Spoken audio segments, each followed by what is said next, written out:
साथियों, आप सभी का इस प्लेटफॉर्म पर स्वागत है। यहाँ पर हम लोग घटनाचक्र पब्लिकेशन के द्वारा जो प्रतिदिश नामक करंट अफेयर की मैगजीन प्रकाशित की गई है उसको देख रहे हैं और आज के वीडियो में हम लोग इसका जो अद्यतन तकनीक एवं प्रौद्योगिकी वाला पोर्शन है उसको यहाँ पर हम लोग कवर करेंगे। तो चलिए प्रारंभ करते हैं। सबसे पहले बात करते हैं सुपर कंप्यूटर परम प्रवेगा के बारे में। तो फरवरी 2022 में भारतीय विज्ञान संस्थान IISc बेंगलुरु में परम प्रवेगा नामक सुपर कंप्यूटर को स्थापित किया गया। यह भारत के सबसे शक्तिशाली सुपर कंप्यूटरों में से एक है। यह किसी भारतीय अकादमिक संस्था में, ठीक है, एजुकेशनल इंस्टीट्यूशन में जो है नेशनल सुपर कंप्यूटिंग मिशन के तहत स्थापित सबसे बड़ा सुपर कंप्यूटर है। विदित हो कि इस सुपर कंप्यूटर को नेशनल सुपर कंप्यूटिंग मिशन के तहत स्थापित किया गया है। इस सुपर कंप्यूटर की कुल सुपर कंप्यूटिंग क्षमता 3.3 पेटा फ्लॉप्स है, ठीक है। इस सुपर कंप्यूटर को प्रगत संगणन विकास केंद्र, जिसे शॉर्ट में हम लोग CDAC कहते हैं, इसने डिजाइन किया है। इसमें CPU नोड्स हेतु Intel Xeon Cascade Lake processor तथा GPU नोड्स पर नवीडिया टेस्ला V100 कार्ड का प्रयोग किया गया है। यहाँ पर बात करते हैं परम गंगा सुपर कंप्यूटर के बारे में। तो 7 मार्च 2022 को परम गंगा नामक सुपर कंप्यूटर को IIT रुड़की में स्थापित किया गया। ध्यान रखिए, परम प्रवेगा को जो है भारतीय विज्ञान संस्थान बेंगलुरु में स्थापित किया गया, जबकि परम गंगा सुपर कंप्यूटर को IIT रुड़की में स्थापित किया गया। यह एक पेटा स्केल सुपर कंप्यूटर है। इसकी सुपर कंप्यूटिंग क्षमता जो है 1.66 पेटा फ्लॉप्स है, जबकि आपके परम प्रवेगा की कितनी है 3.3 पेटा फ्लॉप्स। मतलब जो सुपर कंप्यूटर परम प्रवेगा है उसकी क्षमता परम गंगा सुपर कंप्यूटर से अधिक है। इस सुपर कंप्यूटर को राष्ट्रीय सुपर कंप्यूटिंग मिशन के अंतर्गत स्थापित किया गया है। इस सुपर कंप्यूटर की उपलब्धता से IIT रुड़की तथा आसपास के अकादमिक संस्थाओं में प्रयोक्ता समुदाय यूजर कम्युनिटी को कंप्यूटेशनल शक्ति प्राप्त होगी। साथ ही विज्ञान एवं अभियांत्रिकी इंजीनियरिंग के बहुविषयी क्षेत्रों में अनुसंधान एवं विकास गतिविधियों में तेजी आएगी। अब कुछ अन्य राष्ट्रीय सुपर कंप्यूटिंग मिशन के तहत जो सुपर कंप्यूटर विभिन्न जगहों पर स्थापित किए गए उनकी बात करें तो देखिए, परम शिवाय को ध्यान रखिएगा, IIT BHU, ये मिलान करने के लिए प्रश्न पूछे जा सकते हैं। परम शिवाय IIT BHU, परम शक्ति IIT खड़गपुर, परम ब्रह्मा IISER पुणे, परम युक्ति जवाहरलाल नेहरू उन्नत वैज्ञानिक अनुसंधान केंद्र बेंगलुरु में स्थापित किया गया है। इसके अतिरिक्त परम संगणक IIT कानपुर में और परम सिद्धि जो है CDAC पुणे के CDAC में स्थापित किया गया है। भारत का पहला कोयला से मेथेनॉल संयंत्र की बात करें तो भारत ने अधिक राख वाले भारतीय कोयले को मेथनॉल में बदलने की स्वदेशी तकनीक विकसित की है। इस हेतु पहला प्रायोगिक संयंत्र जो है हैदराबाद में स्थापित किया गया है। उल्लेखनीय है कि अधिकतर देशों में कोयले से मेथनॉल उत्पादन संयंत्र जो है निम्न राख वाले कोयले लो एस कोयल के साथ संचालित होते हैं। भारतीय कोयले जो है ये उच्च राख युक्त होते हैं के संदर्भ में उच्च राख की मात्रा को पिघलाने हेतु आवश्यक उष्मा का प्रबंधन एक चुनौती की तरह है। इस चुनौती को दूर करने के उद्देश्य BHEL Bharat heavy electrical limited ने द्रवीकृत शायिका गैसीकरण प्रौद्योगिकी फ्लूइडाइज्ड वेड गैसिफिकेशन टेक्नोलॉजी का विकास किया है। 15 जनवरी 2022 को कोयला से मेथनॉल प्रायोगिक संयंत्र का उद्घाटन किया गया। यह देश का पहला स्वदेशी उच्च राख कोयला गैसीकरण आधारित मेथनॉल उत्पादन संयंत्र है, ठीक है। तो इसका कहाँ पे मतलब उद्घाटन किया गया है तो हैदराबाद में, इस बात को भी ध्यान रखिएगा। भारत का पहला स्वदेशी सर्वर रुद्र, तो ध्यान रखिएगा पूछा जाए कि रुद्र क्या है तो ये भारत का पहला स्वदेशी सर्वर है। 3 दिसंबर 2021 को केंद्रीय इलेक्ट्रॉनिकी एवं सूचना प्रौद्योगिकी राज्य मंत्री राजीव चंद्रशेखर ने भारत का पहला स्वदेशी सर्वर रुद्र लॉन्च किया, ठीक है। रुद्र को राष्ट्रीय सुपर कंप्यूटिंग मिशन के अंतर्गत प्रगत संगणन विकास केंद्र CDAC द्वारा विकसित किया गया है। रुद्र सर्वर राष्ट्रीय सुपर कंप्यूटिंग मिशन के तृतीय चरण का हिस्सा है। यहाँ ध्यातव्य है कि रुद्र सर्वर सुरक्षित, विश्वसनीय इंटेल जियोन स्केलेबल प्रोसेसर तकनीक की वर्तमान पीढ़ी पर आधारित डुअल सॉकेट है, ठीक है। रुद्र सर्वर तेज गणना में सहायक सिद्ध होगा। इस स्वदेशी सर्वर से HPC centres, hyper scale data centre, banking एवं वाणिज्य, विनिर्माण, तेल एवं गैस उद्योग, स्वास्थ्य सेवा, शिक्षा, मनोरंजन उद्योग, रक्षा एवं राष्ट्रीय सुरक्षा सहित विभिन्न क्षेत्र लाभान्वित होंगे। इसके अतिरिक्त यहाँ पर बात करते हैं टॉप 500 सूची की। तो 15 नवंबर 2021 को जारी विश्व के द्रुततम मतलब सबसे तेज सुपर कंप्यूटरों की टॉप 500 सूची जो इसका 58वां संस्करण है, के अनुसार विश्व का फास्टेस्ट सुपर कंप्यूटर कौन है? जापान का फुगाकू है। ध्यान रखिएगा, जापान का फुगाकू है।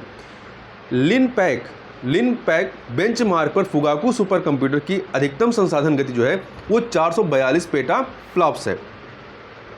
Fugaku supercomputer RIKEN centre for computational science, जो कि जापान के कोबे में है, यहाँ पर स्थापित है। टॉप 500 की नवीनतम सूची में शामिल 3 भारतीय सुपर कंप्यूटर कौन से हैं?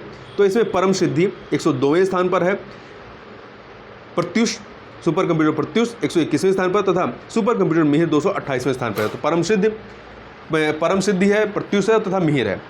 लिनपैक बेंचमार्क पर परम सिद्धि सुपर कंप्यूटर की अधिकतम संसाधन गति कितनी है? 4.6 पेटा फ्लॉप्स है, जो कि आपका परम परिवेगा से भी अधिक है।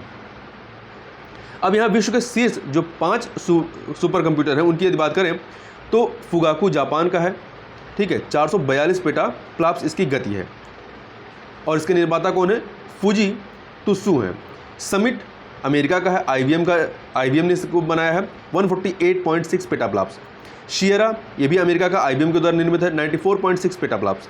शनवे ताई हुलाइट ये चीन का है, NRCPC के द्वारा बनाया गया, 93 पेटा फ्लॉप्स। पर्ल मुटर अमेरिका का HPE के द्वारा बनाया गया है, 70.9 पेटा फ्लॉप्स। मतलब ये जो टॉप 5 हैं इसमें से आप देखेंगे अमेरिका के 3 हैं, एक जापान का, एक चाइना का, ठीक है। तो समिट है, सियरा है और पर्ल मुटर ये अमेरिका के सुपर कंप्यूटर है, इस बात को भी आप ध्यान रखिएगा। आगे चलते हैं। शांति स्वरूप भटनागर पुरस्कार 2021 की बात करें तो वैज्ञानिक एवं अनुसंधान परिषद द्वारा शांति स्वरूप भटनागर पुरस्कार की घोषणा सितंबर 2021 में की गई। जैव विज्ञान के क्षेत्र में डॉक्टर अमित सिंह एवं डॉक्टर अरुण कुमार शुक्ला को दिया गया। रसायन विज्ञान में डॉक्टर कनिष्का विश्वास एवं डॉक्टर टी गोविंद राजू को।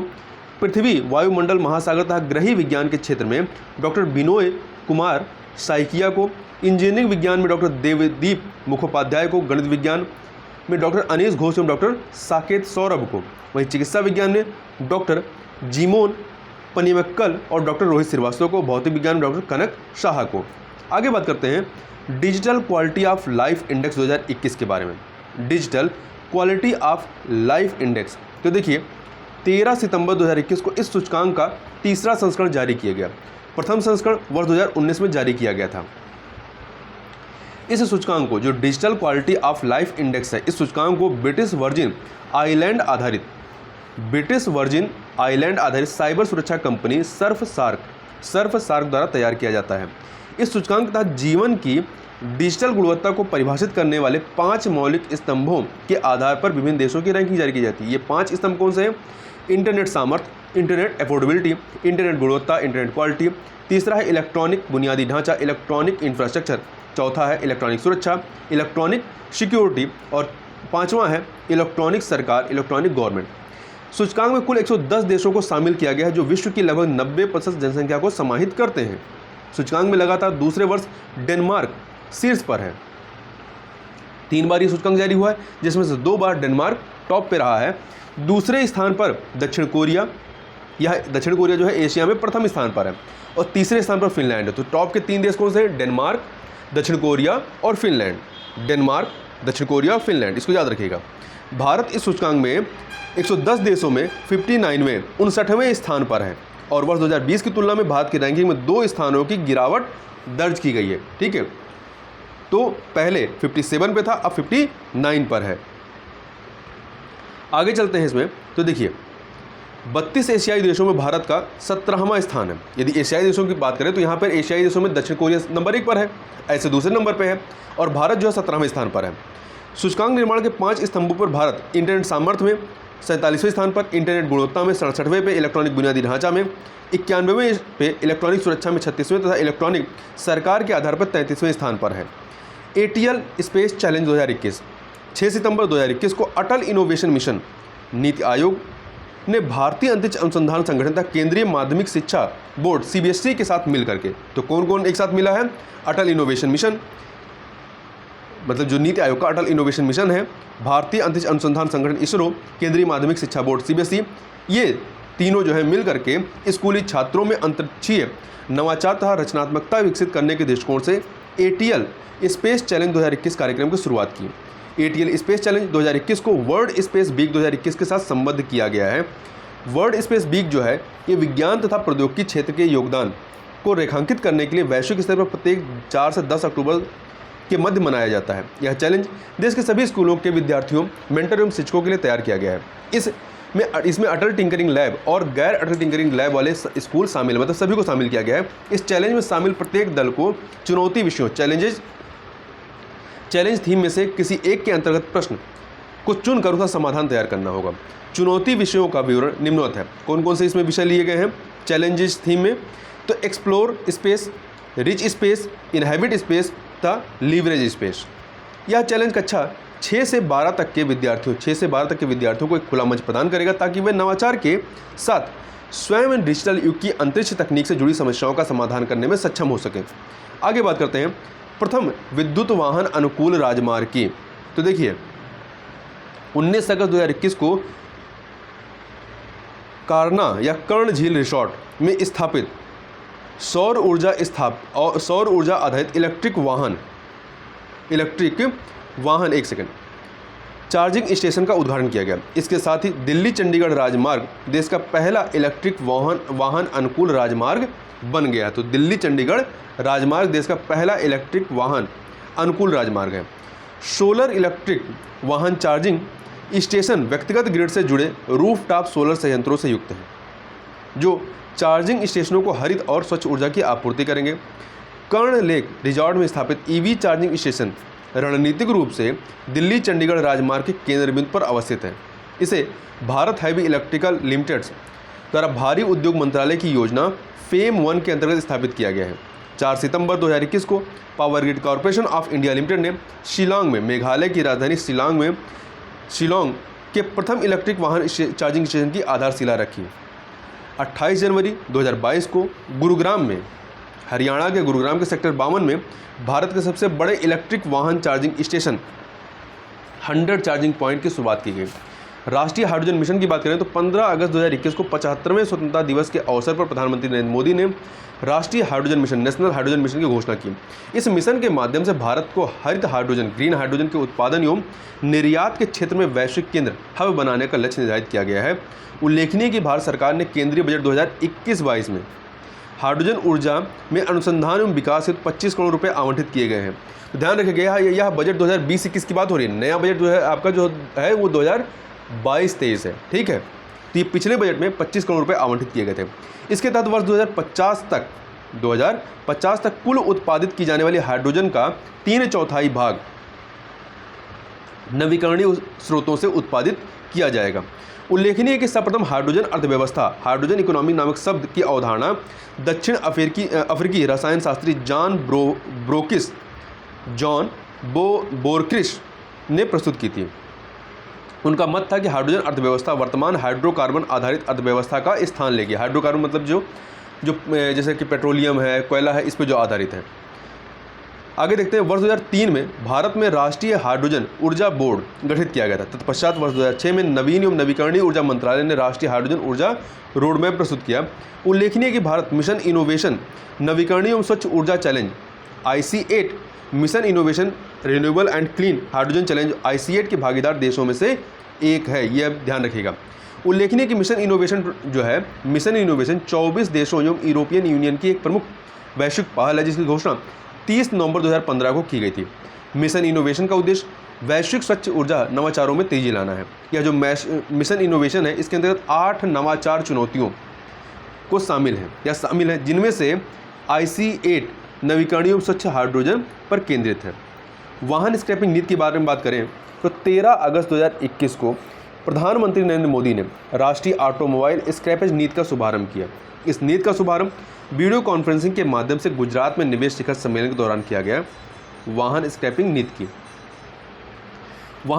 नीति राष्ट्रीय ऑटोमोबाइल स्क्रैपेज नीति, नेशनल ऑटोमोबाइल स्क्रैपेज पॉलिसी की घोषणा वर्ष 2021-22 के केंद्रीय बजट में की गई थी। मतलब पिछले बजट में, इस बजट में नहीं। यह बजट 2022-23 है। नीति के अनुसार पुराने वाहनों को स्क्रैप करने और नए खरीदने के लिए प्रोत्साहन दिया जाएगा।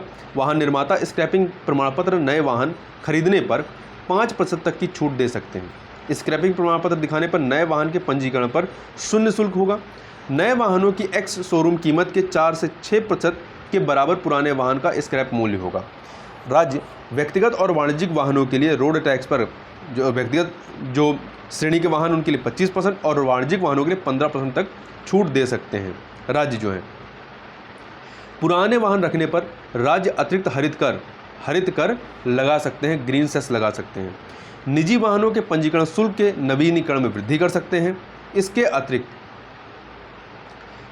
वाणिज्यिक वाहनों के लिए फिटनेस प्रमाणन के नवीकरणीय शुल्क में वृद्धि कर सकते हैं। अनुपयुक्त वाहनों का स्वतः पंजीकरण निरस्त हो जाएगा। इस नीति के अनुसार निम्न वाहनों को छूट दी गई। कौन कौन से? मजबूत हाइब्रिड और इलेक्ट्रिक वाहन, सीएनजी, एथेनॉल और एलपीजी जैसे वैकल्पिक ईंधन का उपयोग करने वाले वाहन, खेत में प्रयोग होने वाले और कृषि उपकरण जैसे ट्रैक्टर, टिलर और हार्वेस्टर। जीवाश्म मुक्त इस्पात या ग्रीन स्टील की बात करें तो जुलाई 2021 में स्वीडन जो है, ध्यान रखिएगा, स्वीडन जीवाश्म ईंधन मुक्त इस्पात या ग्रीन स्टील का उत्पादन करने वाला विश्व का पहला देश बन गया। कौन बना है? तो स्वीडन है।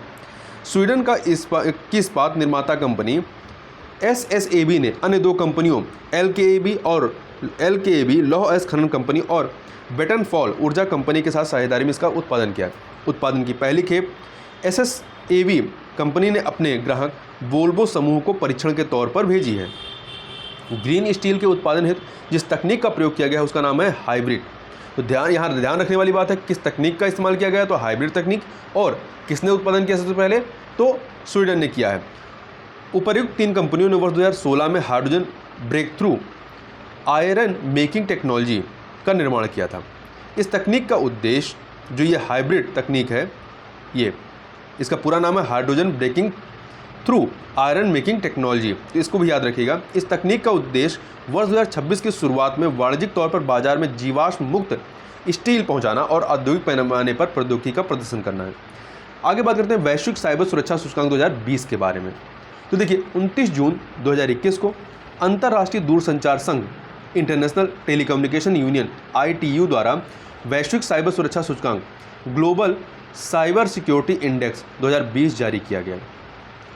वर्ष 2015 जारी होने इस सूचकांक का यह चौथा संस्करण है। कौन सा? 2020 वाला जो है ये चौथा संस्करण रहा है इसका। वैश्विक साइबर सुरक्षा सूचकांक के तहत वैश्विक स्तर पर विभिन्न देशों की साइबर सुरक्षा संबंधी प्रतिबद्धताओं का मापन निम्न 5 स्तंभों के आधार पर किया जाता है। ठीक है, कौन कौन से हैं? पहला है कानूनी उपाय, लीगल मेजर्स। दूसरा है तकनीकी उपाय, टेक्निकल मेजर्स। तीसरा है संगठनात्मक उपाय, ऑर्गेनाइजेशनल मेजर्स।